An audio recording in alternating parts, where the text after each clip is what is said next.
Are you having trouble earning badges on YouTube?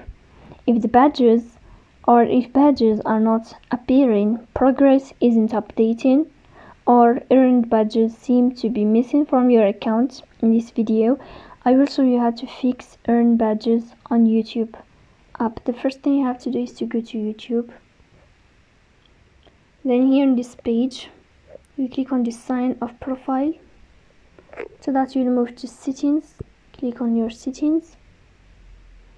Then in this page of settings you will move to general settings, tap here, and then in this window you will find earn badges. So tap here to fix this problem and to enable earn badges. So this is how it works. If you are enjoying watching this video and if this video is helpful for you, don't forget to support us by like and subscribe.